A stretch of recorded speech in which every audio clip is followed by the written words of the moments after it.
My husband and his mother left me at home to care for my nonverbal brother-in-law while they went on a luxurious cruise. But the moment the front door closed, my brother-in-law suddenly spoke in a clear voice. "Sarah," he said, "you can't eat the pudding Mom gave you. It's poisoned." My heart felt like it had stopped. I had been living in the middle of a deadly charade. The sound of suitcase wheels rolling across the tile floor echoed through the living room. That morning, our usually quiet house was a flurry of activity. I was rushing around, making sure my husband, Michael, and his mother, Eleanor, had everything properly packed. I meticulously checked off every item, from changes of clothes and emergency medication to Eleanor's flamboyant sunglasses. I wiped the sweat from my brow with the back of my hand. In truth, my heart ached as if sliced by a sharp blade. They were leaving for a week-long vacation. Not just any vacation, but a lavish cruise sailing through the Caribbean, the kind of trip I could only imagine in my dreams. "Sarah, where is my sunscreen? Don't be so slow. The car service will be here any minute." Eleanor's sharp cry came from the master bedroom. Startled, I quickly grabbed the bottle of sunscreen from the vanity. "Yes, Eleanor, I have it right here," I answered, rushing to hand her the bottle. Without a word of thanks, she snatched it from my hand. Her face was a thick mask of makeup, and her loud floral print dress was particularly garish. She looked ecstatic, a stark contrast to my own appearance in faded loungewear. Michael emerged from the room, adjusting the collar of his Hawaiian shirt. He looked handsome and refreshed, smelling of the expensive cologne I had bought him last month with money I'd saved from the grocery budget. He glanced at me before his eyes shifted to the large suitcases, which seemed to mock me. "Honey," I called out quietly, mustering my courage. "Is there really no way for me to go with you? Is it impossible to get another ticket?" Michael let out a long sigh, as if my question was a heavy burden. He approached and put his hands on my shoulders, but the touch felt mechanical and void of warmth. "Sarah, how many times do I have to explain this?" he said, his voice feigning a gentleness that couldn't hide the underlying irritation. "Cruise tickets are incredibly expensive. My year-end bonus was just enough for 2 people. Besides, if you come, who will look after the house? Who will take care of Leo?" My gaze drifted to the corner of the living room, where a young man sat in a wooden wheelchair. It was Michael's younger brother, Leo. His head was bowed, his eyes fixed blankly on the floor. For the past decade, since a tragic family accident, Leo had been considered nonverbal and mentally disabled. Since I married Michael 3 years ago, my primary duty, aside from being a wife, had been to care for him, bathing him, feeding him, and even cleaning up after his bodily functions. "But honey, we could put Leo in a professional care facility for a short while, or hire a home care nurse." I tried to negotiate, knowing it was a futile effort. "What did you just say, Sarah?" Eleanor interjected suddenly, her eyes widening in fury. "You dare suggest dumping my son in a home? What kind of wife are you? You should be grateful you have a roof over your head and food to eat, living off of us. Is it so much to ask you to look after your own brother-in-law?" Her words stabbed me like daggers. It was always like this. Before my marriage, I had a respectable career. But Michael asked me to quit, to focus on managing the household and caring for his mother. Now, my sacrifice was being dismissed as me simply being a freeloader. "That's not what I meant, Eleanor. It's just that I'd like to go on vacation with Michael sometimes, too." My voice trailed off, my courage shrinking under her piercing glare. All right, let's not fight. It's bad luck to argue before a trip." Michael stepped in to mediate, but it was clear whose side he was on. "Sarah, you stay home, and Leo needs someone he knows. A stranger would make him uncomfortable." I could only nod, swallowing the bitter pill of disappointment. It settled deep in my stomach, a cold, unspoken ache. A car horn honked from beyond the gate. Their ride had arrived. Michael and Eleanor hurried to pull their suitcases. I carried Eleanor's handbag to the front door for her.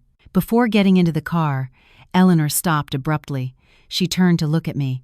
Strangely, her gaze wasn't cynical this time. A smile played on her lips. It was a very sweet smile, but for some reason, it sent a chill down my spine. It wasn't a genuine smile, but the smile of someone hiding a plan. "Oh, that's right, Sarah," Eleanor said in a syrupy sweet voice, a complete departure from the shriek she'd used moments before. I almost forgot. I made a special dark berry pudding for you. It's in the fridge. I was taken aback. Pudding? Eleanor had made food for me? In all my time here, she had loathed entering the kitchen for my sake. Usually, I was the one waiting on her like a queen. Pudding? I asked, confused. Yes, pudding, Michael chimed in, also beaming. Mom woke up at the crack of dawn to make it. It's an old family recipe. She said she added some precious herbs that warm the body and help with fertility. We've wanted a baby for a long time, haven't we? I guess this is her way of helping us. Eleanor nodded enthusiastically. Her hand gripped my arm, her nails digging in painfully. You understand? You must eat that pudding. Finish it all tonight. Don't leave any leftovers, and don't you dare throw it away. The ingredients were very expensive. This is my token of affection for you before I go. Yes, Eleanor. Thank you so much, I replied, feeling a twinge of guilt for my earlier negative thoughts about her. Maybe she truly wanted to mend our relationship. Maybe she was just eager for me to get pregnant and give her a grandchild. You promise. I'll check the trash when I get back. Eleanor threatened, but this time it was in a tone of awkward jest. I promise, Eleanor. I'll eat it after I finish my chores, I said. They got into the car. Michael gave a brief wave through the window. Then the car was gone, leaving only a faint cloud of dust on the driveway. I stood numbly at the door until the car disappeared around the corner. The large house fell silent again. It was just Leo and me now. I tried to compose myself, taking a deep breath. Well, at least I would have a week of quiet time without Eleanor's nagging. And there was a special pudding waiting for me. Perhaps this was a good start to improving our relationship, I thought. I closed and locked the front gate, then turned back inside. My steps felt heavy as I walked toward the living room. Leo was still in the same position, sitting quietly in his wheelchair, facing the turned-off television. Leo, your brother and mother have left, I said softly, stroking his slightly overgrown hair, even though I knew he wouldn't respond. He remained motionless, his gaze still vacant. I'm hungry. I'll have some of that pudding now and make lunch for you later. I walked to the kitchen and opened the refrigerator. There, on the middle shelf, was a large glass bowl filled with a deep crimson pudding. The color was beautiful, a vibrant blood red with a firm, inviting texture. I lifted the bowl. It was cold. Taped to the bottom was a small note in Eleanor's neat handwriting. For my grandchild. Eat every bite. Reading the message warmed my heart. So, behind that tough exterior, she really did care about my future. I carried the bowl to the table, grabbed a large spoon, and sat alone in the spacious dining room. The wall clock showed it was 10 in the morning. The house was so quiet, I could only hear the ticking of the second hand, as if it were counting the moments of my loneliness. I looked at the bowl of pudding before me. It smelled sweet, a mix of dark berries and milk, with a faint, unidentifiable herbal scent. It must be the traditional medicine my mother-in-law mentioned, the one that was good for conception. I was hungry. I had skipped breakfast in the rush to pack their bags. This cold pudding would be a refreshing treat for my dry throat. Here goes nothing, I muttered a final time. I slowly stirred the pudding with my spoon, feeling its smooth texture. The deep red color seemed to beckon me, urging me to taste it. I scooped up the first spoonful. A jiggly red mass quivered at the end of the spoon. I opened my mouth, about to take that first bite. Suddenly, a jarring, scraping sound pierced the silence. It was the sound of a wheelchair. Startled, I looked toward the living room. My heart pounded in my chest. Leo. Leo never moved his wheelchair on his own. He always waited for someone to push him. But the sight before me made me gasp in horror. Leo wasn't sitting in his wheelchair. He was standing. Yes, standing. Leo, my brother-in-law, whom I had known for 3 years to be paralyzed and silent, was now standing tall in the middle of the room, his 2 feet planted firmly on the floor. His usually expressionless face was now looking at me with a sharp, urgent gaze. A cold sweat began to trickle down my back. Was I so tired that I was hallucinating? Leo, my voice trembled as I hesitantly called his name. He didn't answer my call, but he moved. He walked quickly, No, he was half running toward me. His steps were steady, not like someone whose muscles had atrophied from years of paralysis. Before I could process what was happening, Leo was beside the dining table. His hand, which I had always known to be weak, suddenly grabbed my wrist with surprising strength. "Don't." That one word, that single word from his mouth.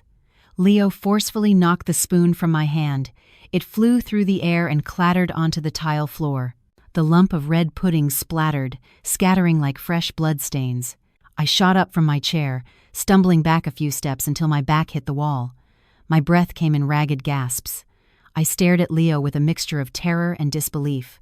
My mind couldn't comprehend the situation. Leo stood. Leo moved aggressively. And most unbelievably of all, Leo spoke. "LL Leo?" My tongue felt thick. "You can talk? You can walk?" Leo didn't answer right away. He stared blankly at the bowl of pudding on the table, then looked back at me. His breathing was heavy, too, as if he had just unleashed years of pent-up courage. His face, which had always seemed like that of a dazed child, was now transformed into the face of a grown man, filled with anger and concern. "Throw that pudding away, Sarah," Leo said. His voice was rough and heavy, like a machine that hadn't been used in a long time, but his enunciation was clear, perfectly clear. I was still frozen, clutching my racing heart. "What are you talking about? Why? Why have you been pretending to be nonverbal all this time? And pretending to be paralyzed?" Leo ignored my questions. He pointed a trembling index finger at the bowl of pudding. "Listen to me, Sarah. Don't eat anything Mother gave you before she left. That's not medicine to help you get pregnant." "Then what is it?" I asked, my eyes beginning to well up with tears of fear and confusion. Leo looked me straight in the eye, his gaze freezing the blood in my veins. "It's poison," he said coldly. In that moment, the world seemed to stop. "Poison? What are you talking about, Leo?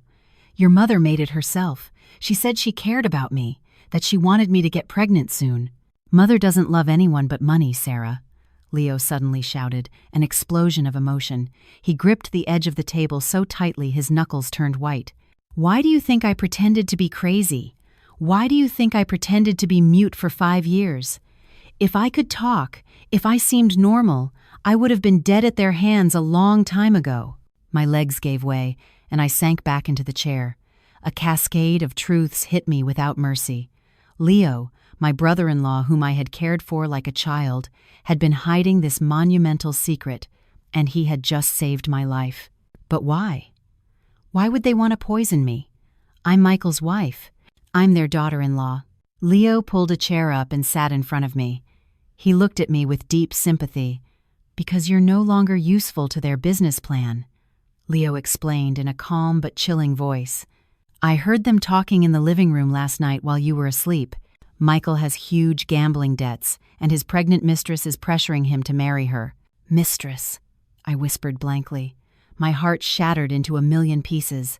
Michael was cheating on me. "Her name is Jessica," Leo continued, "the daughter of a wealthy businessman.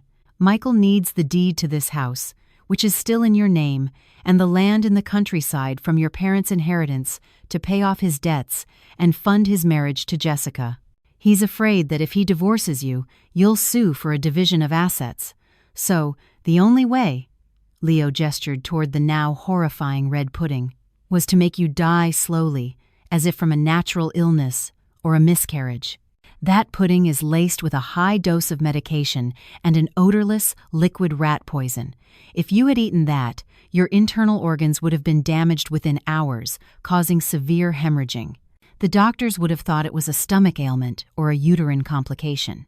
I covered my mouth with my hand, fighting a sudden wave of nausea. Eleanor's sweet face and Michael's gentle smile from this morning flashed in my mind. It was an act. All of it was a grotesque play designed to end my life. "They went on the trip to create an alibi," Leo added. "When you were found dead later, they would be overseas, clean. No one would suspect a thing." Tears streamed down my face uncontrollably. The pain of betrayal was more toxic than any poison. The husband I had loved and served with all my heart had plotted my murder for another woman and for money. The mother-in-law I had thought of as a replacement for my own mother was a demon with an angel's face. Leo reached out and took my cold hand. His touch was warm and real. "Wipe your tears, Sarah," Leo said firmly. His vacant expression was completely gone, replaced by the face of a protector. "We don't have much time. Are you just going to sit here and die helplessly? Or are you going to get revenge?"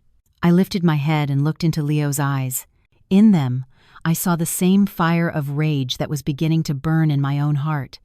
The sorrow slowly evaporated, replaced by a searing desire for vengeance. I wiped my tears away fiercely.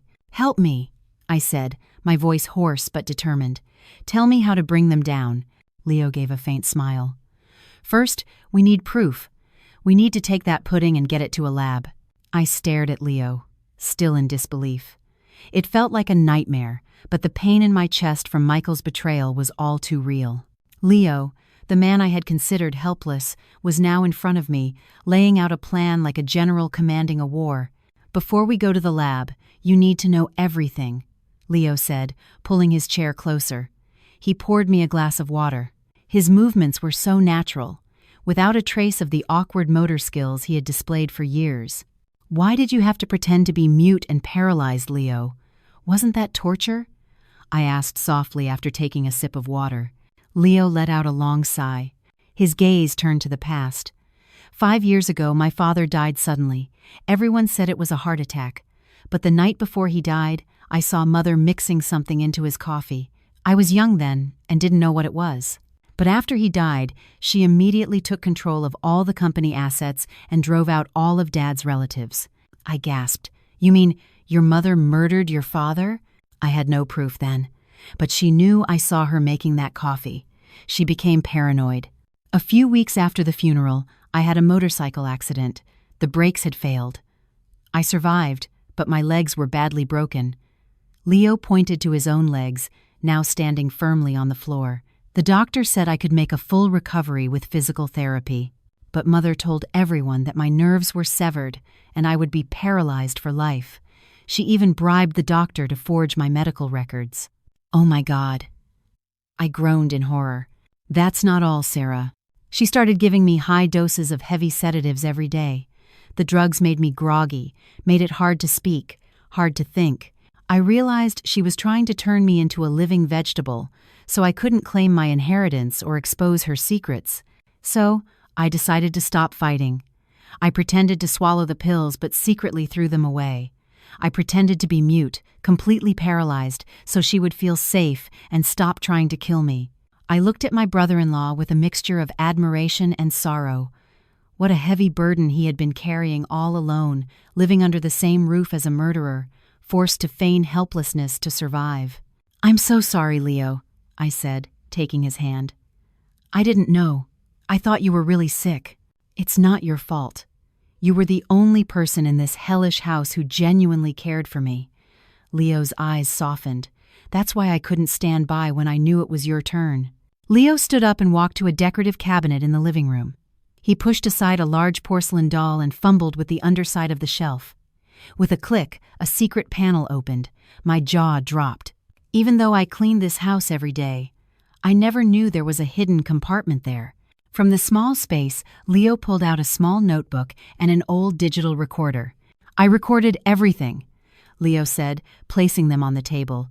"Dates, times, the subjects of their conversations. All of Mother and Michael's crimes are in here. Company tax evasion, bribing public officials, and the plan to get rid of you." With a trembling hand, I opened the notebook. Leo's handwriting was neat and detailed. My eyes landed on the last page, dated last night, May 20th, 11 p.m. Living room. Michael. "Jessica can't wait any longer. She's threatening to go to the police if I don't marry her now. The baby is getting bigger." Mother. "Calm down. Sarah is a fool. She'll believe anything if we say we love her. Give her that special pudding tomorrow. The liquid rat poison I bought on the black market won't be detected when mixed with the dark berries.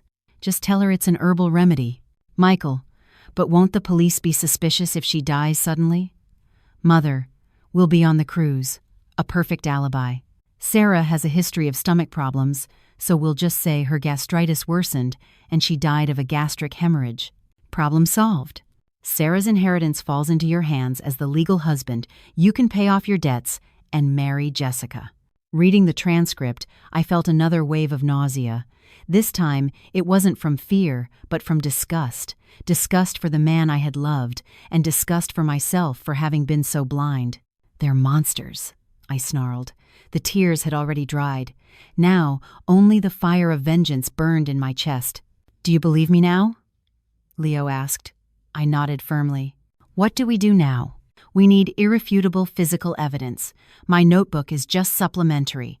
We need to prove medically that the pudding is poisonous." Leo pointed to the bowl of red pudding. "Do you have any friends who work in a lab or a hospital?" I thought for a moment. "Emily. My high school friend. She works as a chemical analyst at a private lab downtown." "Good. Call her right now, but don't use your phone. Michael might have it bugged. Use mine." Leo pulled an old cell phone from the pocket of his loose-fitting pants. I had no idea where he had been hiding it all this time. An hour later, wearing a large hoodie and sunglasses to conceal our identities, Leo and I arrived at the lab where Emily worked. Luckily, she was on duty. Her face turned pale as I explained everything, and it turned even whiter when Leo started speaking normally. "Are you serious?" Emily asked, half in disbelief, as she took the pudding sample we had brought in a glass jar. "Please check it as fast as you can, Emily. Our lives depend on it," I pleaded. "Wait here. I'll use a rapid basic toxicology screening kit first. A detailed component analysis will take about a day, but the rapid test can detect common poisons within 30 minutes. 30 minutes felt like 30 years. Leo and I sat in the cold waiting room. He held my hand the entire time, giving me strength. Finally, the lab door opened. A tense-faced Emily emerged. She was holding a single sheet of a preliminary printout. "Sarah." Emily's voice trembled. She looked at me with horrified eyes. You really didn't eat any of this, did you? Not even a little?" I shook my head. "No, I didn't." "Why, Emily? This is insane." Emily pointed to the numbers on the paper. "This pudding contains a lethal dose of arsenic trioxide, mixed with a high dose of an anticoagulant, a blood thinner. If you had eaten this, the arsenic would have corroded your stomach lining, and the blood thinner would have caused massive, unstoppable internal bleeding. You would have died in excruciating pain within a few hours." I covered my mouth to stifle a scream. My whole body was shaking violently.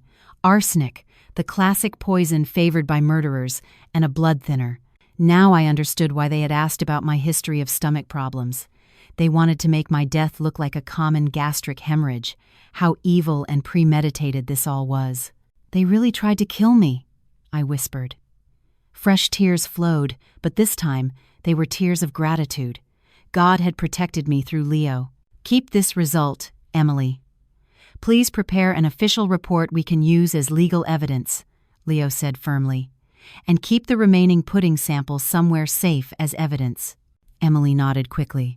"Of course. I'll store it in the hazardous materials sample vault. You two need to be extremely careful. This is attempted, premeditated murder." After thanking Emily, we returned to my old car, a keepsake from my father that I rarely used because Michael had always forbidden me from driving. "Where to now?" I asked, starting the engine. My hands on the steering wheel were still trembling. "Home. We need to find those insurance papers," Leo said. "In my notebook, I heard him mention a new life insurance policy he took out in your name without your knowledge." As soon as we got home, we headed to Michael's study. The room was always locked, a forbidden space for me, but a locked door was no problem for Leo. He took out a small set of wires from his pocket, and within seconds, with a soft click, the door opened. During his time pretending, Leo had secretly learned many things through the internet. We searched the room. The desk drawers, the bookshelves, everything. "Found it," Leo exclaimed from behind a large painting on the wall. There was a wall safe. For the password, Leo entered the birthday of Michael's mistress, Jessica. The safe opened. Inside were stacks of cash, my gold jewelry that I thought had been lost in a burglary long ago. It turned out Michael had stolen it, and a thick blue folder. I opened the folder. The title read, "Premium Life Insurance Policy." The insured's name was listed as Sarah Miller. The sole beneficiary was Michael Miller. The death benefit was $5 million, with an additional clause stating the payout would double in case of death by accident or acute illness. The policy had been created just a month ago, and in the insured's signature line was my name, in a very convincing forgery. But I knew I had never signed such a document. $5 million, I gasped. So that's what my life was worth to my husband. Enough to pay off his gambling debts and live lavishly with his new wife, Leo added cynically. He took pictures of all the documents with his phone. This is the perfect motive. The police will love this. Just then, my phone vibrated in my pocket. The screen lit up with the name, My Loving Husband. My heart skipped a beat. Answer it, Sarah, Leo whispered, his face growing serious. It's time to start our act. You have to play along. Make them believe their plan is working. I took a deep breath, trying to calm my frantic heart. I pressed the green call button and turned on the speakerphone. Hello, Michael. I made my voice sound slightly hoarse and weak. From the other end, I could hear the sound of waves and relaxing music, followed by Michael's cheerful voice. Overly cheerful. Hello, Sarah. How's everything at home? I just got to the port. The signal isn't great. Is everything okay? I glanced at Leo. He gave me a thumbs up, signaling me to continue. Yes, Michael. I'm fine, I replied softly. It's just that my stomach has been feeling a little upset for a while now. There was a brief silence on the other end, after which Michael's voice, though feigning concern, had an added layer of eagerness. Upset stomach? Why? Have you eaten? Oh, by the way, did you eat the pudding Mom made? It would be a waste if it melted. You should eat it while it's fresh. The question about the pudding came too quickly. He didn't ask if I had eaten a meal, but went straight for the poison. I closed my eyes, imagining Michael's cunning smile on the other side. Yes, Michael, I just finished the whole bowl. I lied. It was delicious. But I don't know why my stomach is cramping so much now. It hurts. I added a painful groan at the end of the sentence. That's great. I mean, it's probably just a healing crisis, honey. Michael's voice was slightly flustered, but mixed with a sigh of relief. Mom said that kind of reaction is normal. It's a process of cleansing your uterus. Just get some rest. Lie down. Don't move around. It will make you tired. In the background, I could faintly hear Eleanor's voice. It was quiet, but to my now hypersensitive ears, it was clear enough. How did it go, Michael? She ate it. Good. It'll all be over soon. We can have a celebratory toast tonight. My blood boiled. Good. It'll all be over soon. It hurts so much. I groaned again, this time with real tears of rage streaming down my face, making my performance even more convincing. I think I need to call a doctor. No! Michael shouted in alarm.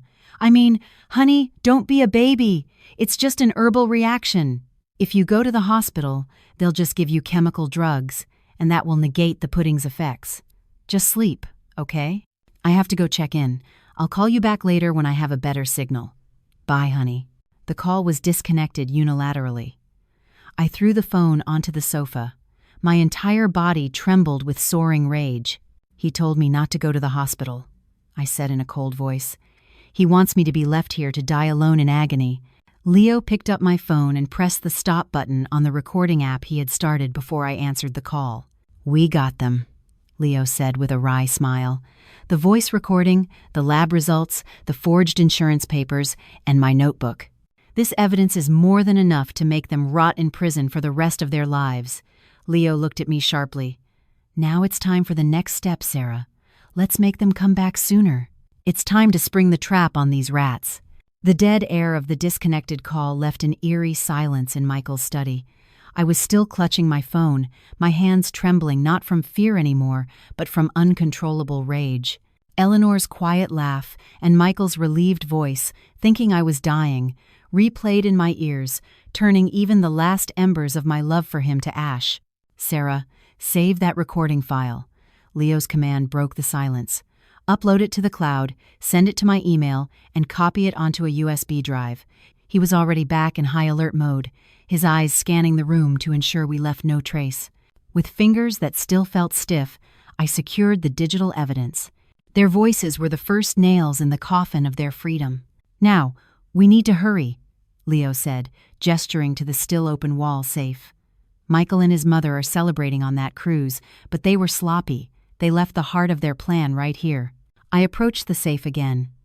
Inside, besides the cash and the forged insurance policy, were several stacks of property deeds. I took them out one by one. The deed to this house, the deed to my parents' inherited land in the countryside, and several certificates of deposit, all part of the inheritance from my deceased parents that I brought into this marriage. Michael had always told me these documents were lost during our move 2 years ago.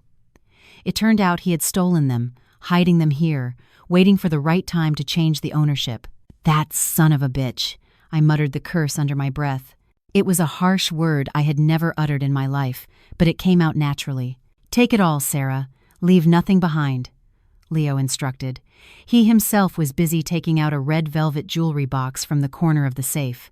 When he opened it, it revealed the diamond and gold jewelry set that was my mother's heirloom, the one they claimed had been stolen during a break-in a year ago. "This is yours." Michael was probably planning to sell it or give it to that woman. We cleaned out the safe's contents. We even took the stacks of cash, likely Michael's illicit funds from corruption or gambling, as evidence. "We have to get this out of the house, right now," I said firmly. This house no longer felt safe. Every corner felt like the eyes of a spy watching us. "Let's go to the bank," Leo replied. "Your old personal safety deposit box is still active, right?" I nodded. Before my marriage, I was an independent career woman. I had a safety deposit box at a major downtown bank, and I had always hidden the key inside an old teddy bear, a place Michael, who considered the bear junk, would never know about. We hurried out. Before leaving, Leo cleverly repositioned the painting covering the safe and, with his skilled lockpicking, relocked Michael's study door as if no one had ever entered. The drive to the bank was tense. I kept glancing in the rearview mirror, paranoid that someone was following us, even though Michael and his mother were hundreds of miles away on the ocean. Leo sat beside me, quiet but vigilant. At the bank, the customer service representative gave Leo a brief, curious look. They knew me, but they had never seen Leo in a normal state. "Miss Miller, how can I help you?" "And this is?" the employee asked politely but probingly. "This is my brother, Leo," I replied curtly, without further explanation. "We're here to access my safety deposit box, and I'd like to register Leo as a co-agent for access to this box." Leo smiled politely and greeted the employee in a clear voice. "Hello. It's a pleasure to meet you." The employee's eyes widened for a second. She had probably heard the neighborhood gossip about me caring for a nonverbal, disabled brother-in-law. But, professionally, she processed our request immediately. Inside the cold, steel-walled vault, I placed all the deeds, the jewelry, and the cash, the evidence of their crimes, into my long metal box. The moment that box was locked again, and the steel cabinet slid back into its slot, I felt a 1,000-ton weight lift from my shoulders. My parents' legacy was now safe. "Michael will never get his hands on a single penny," I whispered, stroking the cold steel door. "It's not just about the assets, Sarah," Leo reminded me. "It's about your life, which is now in our hands. The next step is to make sure they can never harm you again." We left the bank with lighter hearts, but our mission was far from over. The sun was setting, casting long shadows over the city streets. "Sarah, we need a lawyer," Leo said as we got back into the car. "A lawyer who can't be bought by his money." "Mr. Henderson." The name came to me instantly. He was a dear friend of my late father, an honest and resolute senior attorney. Michael had despised him and forbade me from contacting him after our marriage. Now I knew why. Michael was afraid Mr. Henderson's sharp intuition would see through his ugly facade. "Call him. Tell him it's an emergency," Leo said. I picked up Leo's phone. We had agreed not to make any external calls from my phone to avoid being tracked. I found the number for Mr. Henderson's law firm, which I still knew by heart. The call connected. "Yes, Henderson and Associates," a secretary's voice answered. "Hello, may I speak with Mr. Henderson?" "It's Sarah. Sarah Miller, the late Mr. Davis's daughter." There was a brief pause, and then a deep, authoritative voice I had missed dearly came on the line. "Sarah, my dear girl, it's been too long. How are you? Does your husband know you're calling? Won't he be upset?" Hearing that fatherly voice, I felt tears welling up. "Mr. Henderson, I need your help. I'm in danger. Michael and his mother tried to kill me." I heard the squeak of a chair on the other end of the line, a sign that Mr. Henderson had shot up in surprise. "What? Where are you now? Are you safe?" "I'm safe. I'm with Leo. And we have proof, Mr. Henderson. The poison, a recording, forged documents. I need your help to put them in jail. Come to my office right now. I'll contact a friend of mine on the police force. Don't stop anywhere. Come straight here." I hung up and looked at Leo. His nod gave me courage. My father's old car cut through the traffic, carrying us to the new battlefield of our counterattack. I was no longer the submissive, naive wife. The old Sarah had died yesterday along with the poisoned pudding. All that was left was a woman ready to demand justice. The conference room at Mr. Henderson's office was cool from the central air conditioning, but the atmosphere inside was hot with tension. Spread across the long mahogany table was all the evidence we had collected. The jar with the remaining red pudding, the preliminary lab results from Emily, Leo's small notebook, the voice recording on the phone, and photos of the forged insurance documents. Mr. Henderson sat at the head of the table, his aged face flushed with suppressed rage. Beside him sat a sturdy police officer with a detective's badge on his shoulder.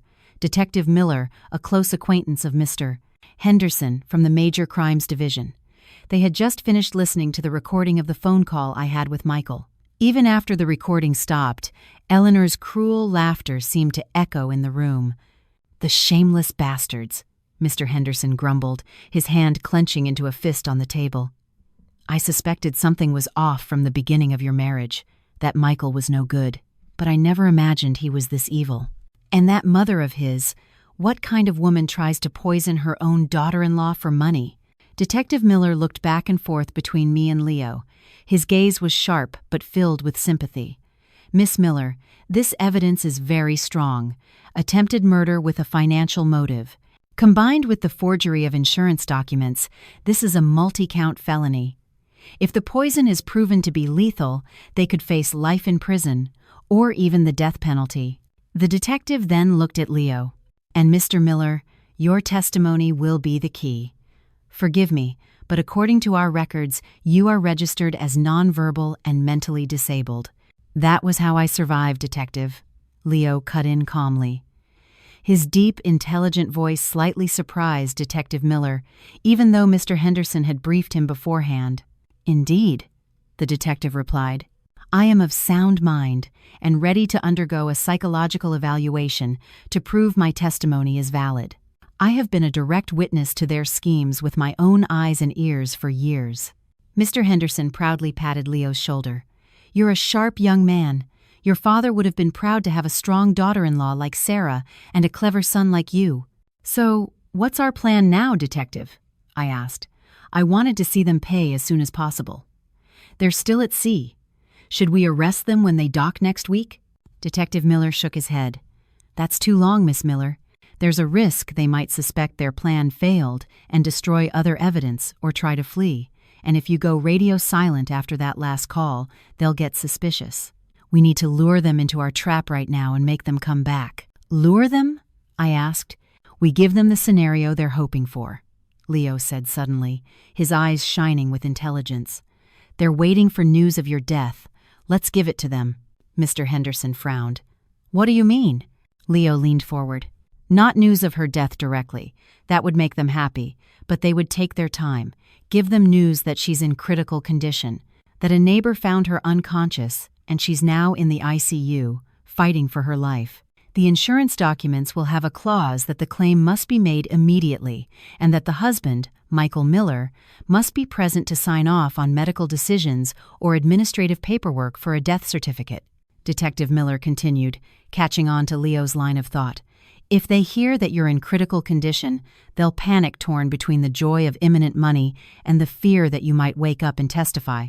They'll rush back to ensure you're silenced for good and to secure the assets before any other family members can intervene."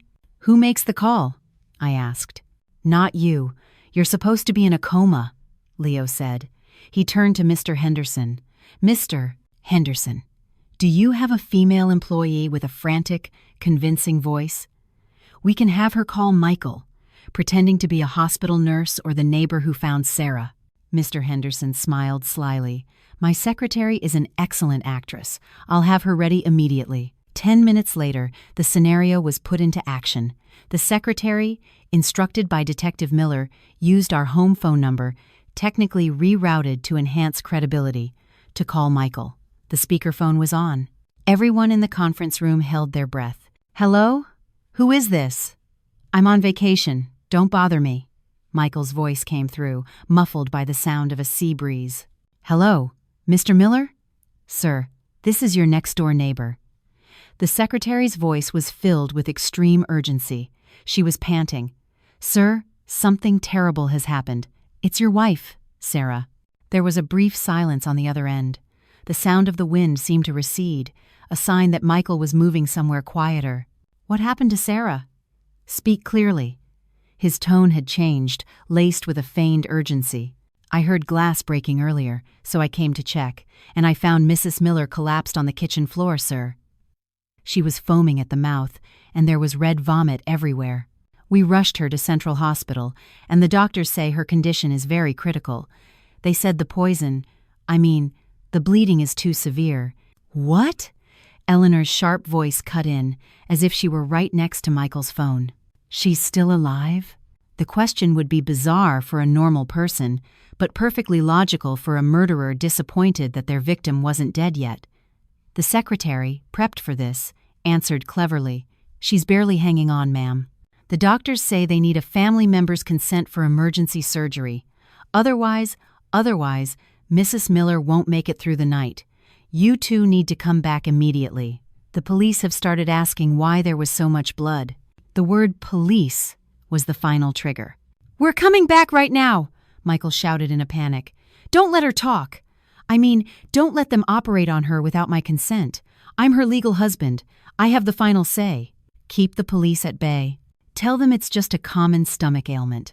I'll find a helicopter or a speedboat to get to the mainland right now." The call ended. Detective Miller smiled with satisfaction. "We've got them.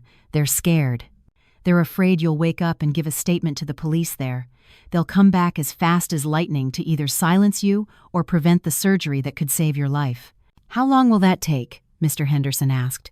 "Assuming their position is somewhere in the Caribbean and they charter a private jet like a panicking man would, they could be home by tomorrow afternoon or the morning after." Detective Miller estimated. "Good," I said coldly. I stood up and straightened my clothes. "That gives me time to prepare a fitting welcome at home. Miss Miller, it would be better if you weren't at the house. Let my team handle the takedown," Detective Miller suggested. "No, Detective." I refused, gently but firmly. "I want to see their faces when they realize I'm still alive.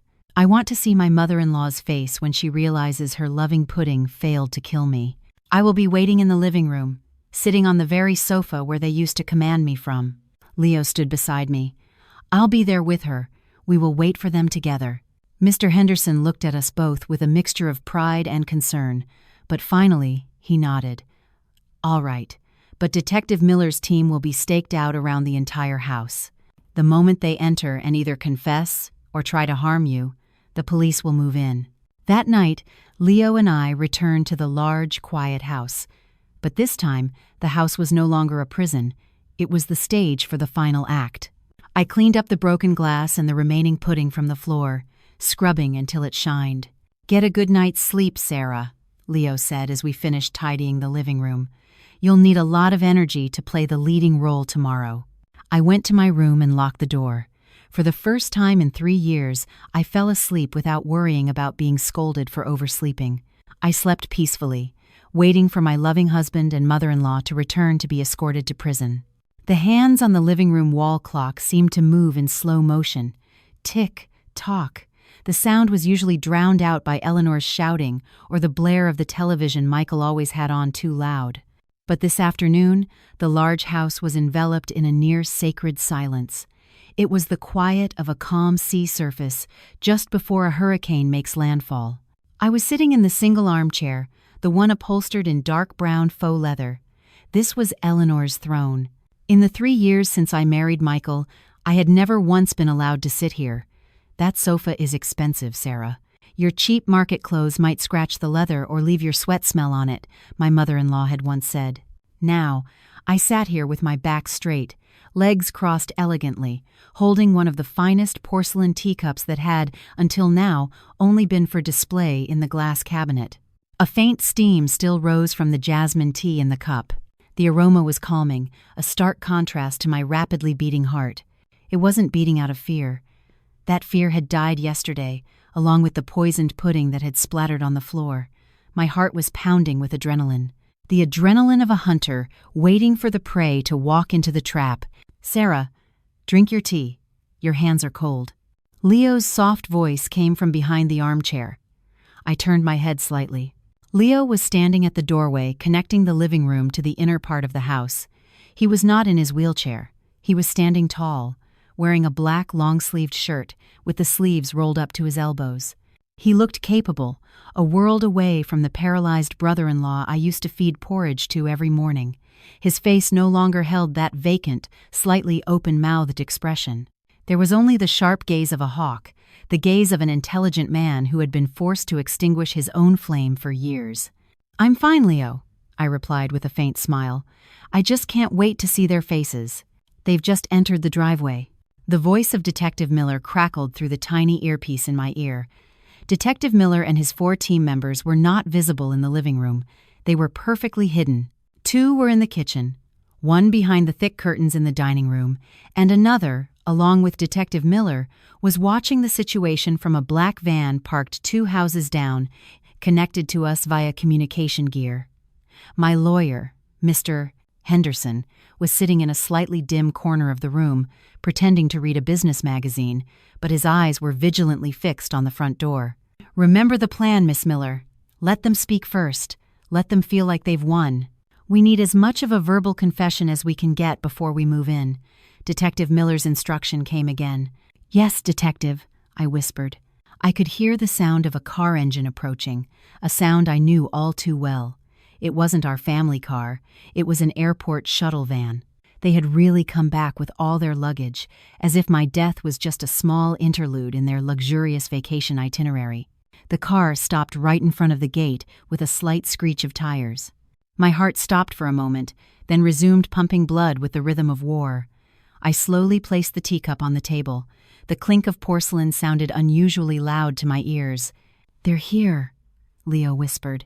He slowly backed away, disappearing into the shadows of the hallway leading to the bedrooms, preparing for his dramatic entrance later. The sound of car doors slamming shut was followed by hurried footsteps on the pavement. Not the leisurely steps of people just back from vacation, but the frantic steps of people racing against time. "Driver, just leave the suitcases at the door. I'll deal with them later. I need to check on my wife's condition first." Michael's voice rang out from outside. The performance had begun. Even for the driver, he was playing the part of the worried husband. "Mother, hurry up!" Michael shouted again, his voice lower this time, and filled with irritation, no longer acting. "Hold on, Michael." My heel got stuck. "And what's the rush? If she's already dead, it's not like the body is going anywhere."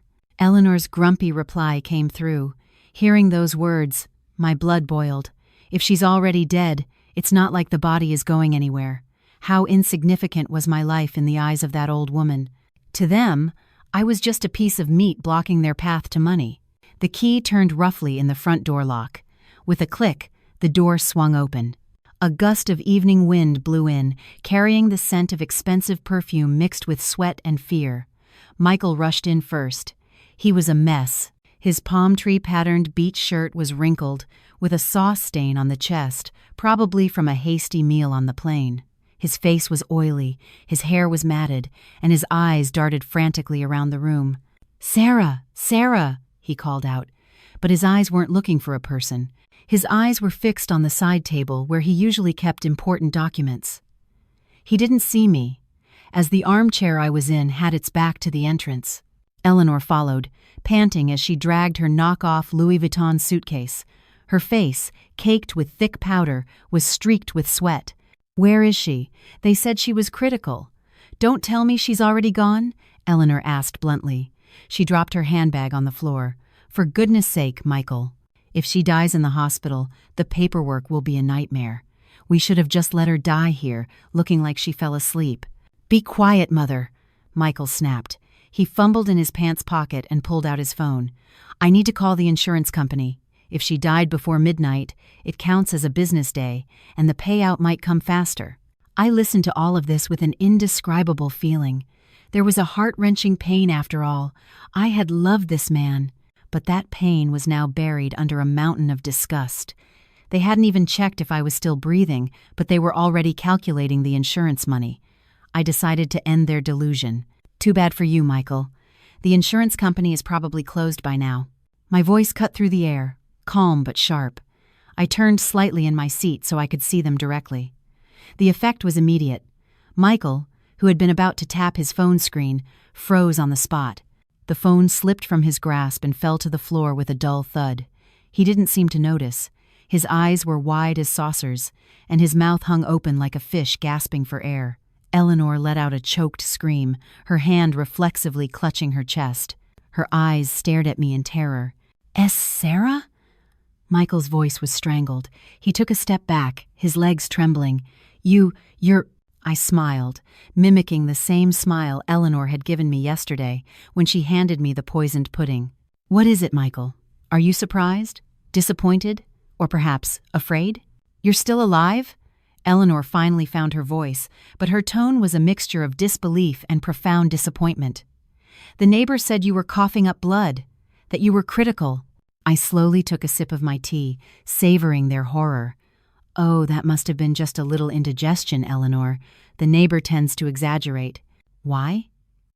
"Are you very upset that your daughter-in-law is alive and well? Would you have preferred I was in the morgue?" Michael tried to collect himself. His cunning mind began to search for an excuse. He forced a smile onto his pale face. He came toward me, his hand outstretched and trembling, as if to embrace me.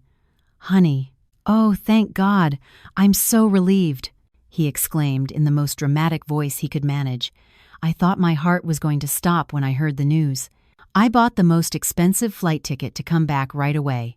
The vacation didn't matter. The most important thing is that my wife is safe. I let him get within a few feet of me. Then I raised my hand in a gesture to stop. "That's far enough, Michael. Don't come any closer. The stench of a corpse is too strong," I said coldly. Michael's steps halted. His false smile vanished instantly. "Sarah, what are you talking about? What rotting smell? I showered this morning." "It's the stench of your lies that's rotting." I cut him off. I slowly stood up. My crimson dress flowed beautifully. I felt taller, more powerful. "You said you panicked out of love, but the first thing you looked for when you walked in the door wasn't me, but the insurance company's phone number. You said you were thankful I was safe, but your mother just expressed her disappointment that dying in the hospital would complicate the paperwork." Eleanor's face turned beet red with anger and shame. "You! Watch your mouth, you ungrateful wench! We rushed back for you, and you greet us with these strange accusations? You little tramp from the countryside. I should have known this would happen. I should have just stayed on the cruise and partied." "A party to celebrate my death, you mean?" I shot back. Eleanor fell silent, her lips trembling. "What are you talking about? Who said anything about killing you?" "The pudding, Eleanor," I said softly, as if discussing a recipe. "The special dark berry pudding made from a secret family recipe. The one you said was a token of your affection, the one you insisted I finish that very night." Michael's eyes darted nervously. He looked at his mother, then back at me. "Sarah, did you eat that pudding?" "Of course not, Michael," I replied leisurely. "If I had, I would be a corpse with ruptured organs right now, and the two of you would be toasting with wine to celebrate your $5 million insurance payout." At the mention of $5 million, Michael's knees buckled. He stumbled back against a decorative cabinet. "Sarah, you're talking nonsense. What $5 million? Who told you that?" "Don't play dumb, Michael," I shouted. My voice echoed through the room, making them both flinch. I was no longer the submissive Sarah. I was the betrayed Sarah. I picked up the blue folder Mr. Henderson had prepared on the table. I threw it at Michael. The papers scattered, revealing copies of the forged insurance policy, the deeds to the land he had stolen, and the transcript of their conversation. "Read it," I commanded. "It's the life insurance policy in my name that you created by forging my signature. The sole beneficiary, Michael Miller, with an added clause for death by acute illness. Did you think I was an idiot? Did you think I would forever be the stupid wife who just washes your underwear and cooks your meals?" With violently shaking hands, Michael picked up a piece of paper. His face was now beyond pale. It was ashen, like a corpse. This is," he stammered, unable to finish his sentence. Seeing the situation turning against them, Eleanor tried to take control with her usual weapon, verbal abuse. She strode toward me, pointing a finger in my face. "You insolent brat! How dare you go through your husband's things? That's an invasion of privacy, you thief! You must have conspired with an outsider. Who taught you to be so rebellious? You're having an affair, aren't you?" Eleanor's shouting was deafening. She was trying to flip the script, a classic manipulator's tactic, blame the victim to cover the perpetrator's guilt. "An affair?" I let out a bitter laugh. "The one having an affair is your son. Jessica, was it? The pregnant daughter of a wealthy businessman who is threatening to go to the police if Michael doesn't marry her soon. That's why you two tried to kill me, isn't it?" "Shut that mouth!" Eleanor shrieked hysterically. She raised her hand high, about to slap me hard across the face. "I'll make sure you can never run that pretty mouth of yours again." I didn't flinch. I didn't back away. I bravely met her gaze, ready to take the slap as additional evidence of assault. But the slap never landed. From the shadows of the hallway, a strong hand shot out and caught Eleanor's wrist in midair. The grip was so powerful that Eleanor cried out in pain. "Ow! Who is it?" Eleanor struggled, her eyes not yet able to see who it was due to their position slightly to her side. "Don't you ever touch my sister-in-law with those filthy hands again, Mother." A deep voice resonated through the room, a voice unfamiliar to Eleanor and Michael's ears, but one that struck a chord of terror in their guilty souls. Eleanor turned her head, Michael turned his head, and there stood Leo, my nonverbal brother-in-law, my paralyzed brother-in-law, my idiot brother-in-law. He stood like an iron fortress, gripping his mother's hand, his eyes burning with the fire of judgment. Time seemed to freeze. The moment stretched on for an eternity. Even the dust motes dancing in the afternoon sunlight seemed to halt their movement. The scene in the living room was a grotesque, surreal tableau for Michael and Eleanor. Leo, the object of their ridicule, the boy they considered less valuable than a broken piece of furniture in the storage room, now stood towering before them. He was no longer the drooling, hunched figure in a wheelchair. He was Leo, exuding an aura of formidable authority. "El Leo?" Eleanor's voice was a choked squeak, like a mouse being crushed under a heel. Her eyes, wide with shock, darted from Leo's legs, planted firmly on the marble floor, to the face of her son, who was staring back at her with unadulterated loathing. You're standing." Leo roughly shoved his mother's hand away. Eleanor staggered backward. The heel of her high-heeled shoe snapped, and she collapsed onto the floor in a heap of humiliation. "Why, Mother? Are you surprised?" Leo asked, his voice dangerously low. He took a step forward, and nearby, Michael cowered, pressing himself against the wall. "Are you surprised that the son you condemned to a lifetime of paralysis can walk? Are you surprised that the son you tried to turn into an idiot with high doses of sedatives still has a brain?" "This is impossible," Michael muttered, his face slick with cold sweat. He shook his head repeatedly, trying to deny the reality before him. "You're mute. The doctor said your vocal cords were damaged. There's no way you can talk." "The doctor you and Mother paid off, you mean?" Leo cut in sharply. He turned his head toward his brother, a cynical smile playing on his lips. $50,000. That's what Mother paid that doctor to forge my medical records after the motorcycle accident. I heard the deal being made, Michael. I heard everything. Lies. He's lying." Eleanor shrieked from the floor, her coiffed hair now in disarray, making her look like a witch whose spell had backfired. "He's crazy. He's a lunatic. Don't listen to him, Michael. This is all that Witch Sarah's doing." "A lunatic?" Leo laughed, a dry, hollow sound devoid of any humor. "The lunatics are you two. You, Mother, Killed father 5 years ago by swapping his kidney medication with a high dose of asthma medication. I saw you, Mother. That night, at 11 p.m., in the kitchen, I saw you grinding up those pills and putting them into father's medicine capsules. Eleanor's face drained of all color, turning from red to a deathly white. Her darkest secret, the one she thought she had buried with her husband's body, was now being exposed by the son she thought was a fool. You shut your mouth!" Eleanor's voice grew weak, trembling violently. "And you, Michael." Leo turned his gaze to his brother. "Last Tuesday night, at 10 p.m., in your study, you were on the phone with Jessica. Just be patient, baby. The mute and the cripple at home won't be a problem. Once Sarah is dead, I'll sell this house, dump Leo in the cheapest nursing home, and we'll get married in Bali. Isn't that exactly what you said?" Michael collapsed. His legs had literally given out from under him. He fell to his knees on the floor, staring at Leo with eyes full of terror. Leo's detailed memory, the dates, the times, the verbatim quotes, shattered every denial he was trying to build. You heard all of it?" Michael whispered. "I heard everything. And I recorded everything.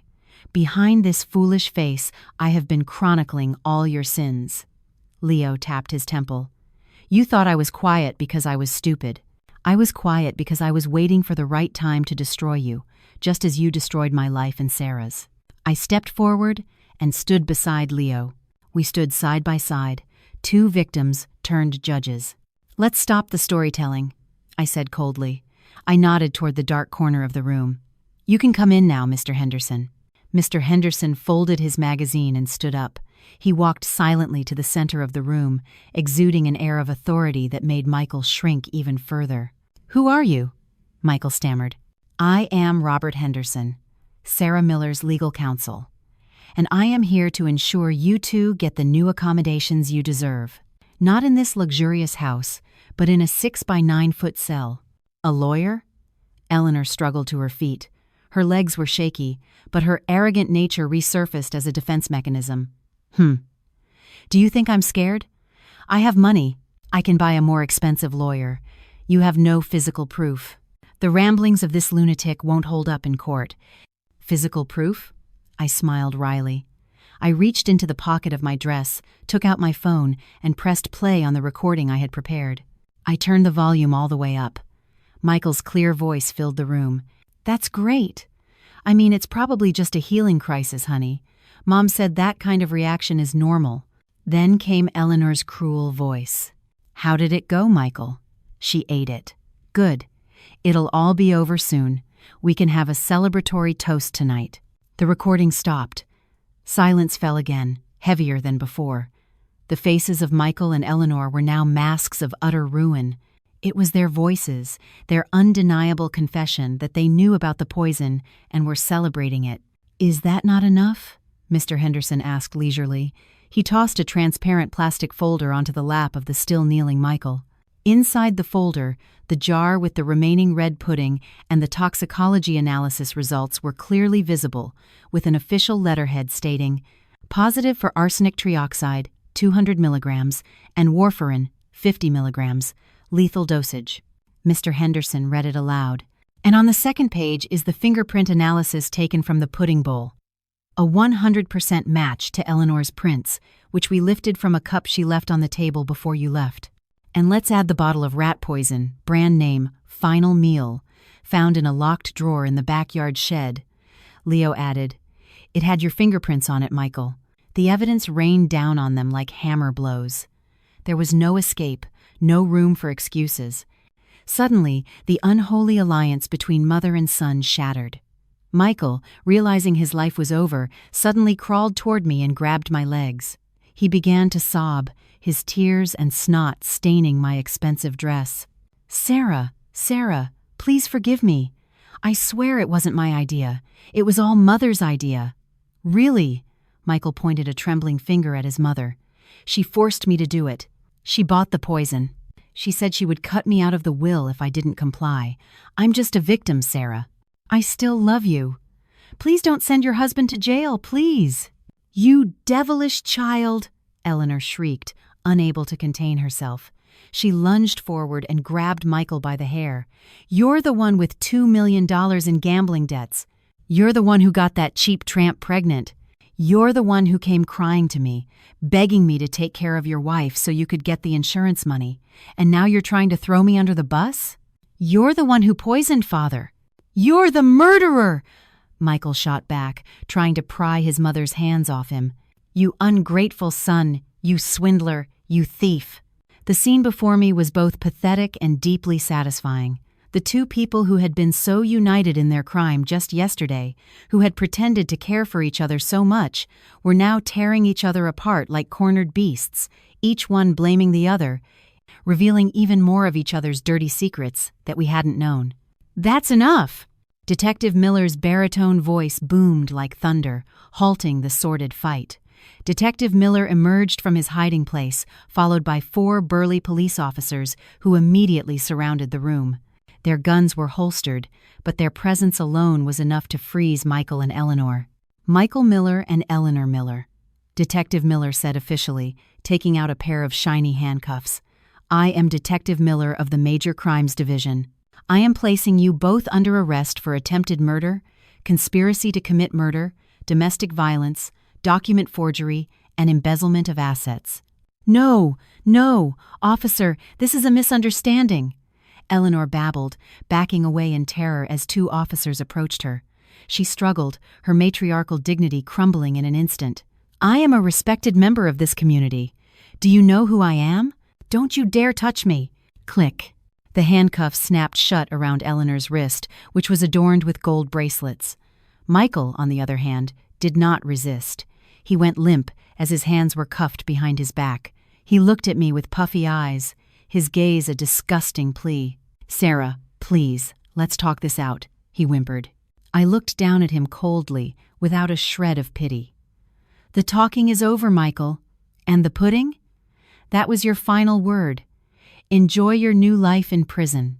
I hear they serve beans instead of dark berry pudding there." The police dragged them outside. Neighbors, curious about the parked police cars, had gathered at the gate. The flashes of their phone cameras went off. "Look, that's Mrs. Miller in handcuffs. Oh my God. And Mr. Miller, too. Were they on drugs? I heard they tried to poison his wife." The whispers of the neighbors were loud and clear. Eleanor tried to hide her now worthless face. Michael hung his head low. The reputation they had built over years of arrogance was shattered in an instant. I stood at the doorway with Leo and Mr. Henderson, watching as the police cars carried my dark past away. The fading wail of the sirens was the closing song to this tragic family drama. After the crowd dispersed and peace returned, Mr. Henderson gently patted my shoulder. "You did well, Sarah. And you, Leo," the old lawyer said, smiling proudly. Detective Miller also secured the recording of their argument just now. A perfect confession of guilt. They will never get out. Life in prison awaits them. "Thank you, Mr. Henderson. Without your help, we wouldn't have known what to do," I said sincerely. "My divorce filing will be submitted to the court tomorrow morning. With such strong criminal evidence, the judge will grant it quickly. You will be free, Sarah. And all your assets, this house, the land, the savings will be returned to you as part of the damages and asset division, since Michael's crime against his spouse is proven." Mr. Henderson said his goodbyes and left, leaving the 2 of us alone in the house that now felt vast and liberating. Night was falling. Stars began to appear in the clear sky, as if celebrating our freedom with us. I turned to Leo. He was looking at his wheelchair, still parked in the corner of the living room. He walked over to it and stroked it for a moment. Then, with one strong motion, he kicked it over. It crashed to the floor. "I won't be needing this anymore," Leo said with a smile. A genuine, free smile. The smile of a young man who had just gotten his life back. "You were incredible, Leo," I said, wiping away tears of overwhelming emotion that streamed down my cheeks. "If it weren't for you, I'd be in the ground right now." Leo came over and gave me a tight hug. It was the hug of a younger brother protecting his older sister. "You're the incredible one, Sarah. You survived in this hell for 3 years without losing your kind heart. Even though you were suffering yourself, you never stopped taking care of me. That's what gave me the strength to stand up." We broke the embrace. I looked into Leo's eyes. They resembled the eyes of his late father, the kind man he was before being corrupted by his mother's greed. But in Leo's eyes, I saw pure sincerity. "What now, Sarah?" Leo asked. "It's just the two of us in this big house, with no poison and no shouting." I took a long, deep breath, inhaling the fresh night air. It was sweet, sweeter than any pudding. I smiled brightly. "Now, we order the best fried chicken and eat until we burst. Tomorrow, we call a locksmith to change every lock in this house, throw out all of Eleanor's things, and start our new life." "I love that plan," Leo laughed. That night, the house that had once been a silent witness to our suffering echoed with cheerful laughter. Sarah, the wife who was deemed useless, and Leo, the brother-in-law who was considered mute and disabled, had flipped our destinies. We were not victims. We were victors. And from far away, I could feel the souls of my late parents and Leo's father smiling in peace. Justice had been served, and greed had been brought down by the truth itself.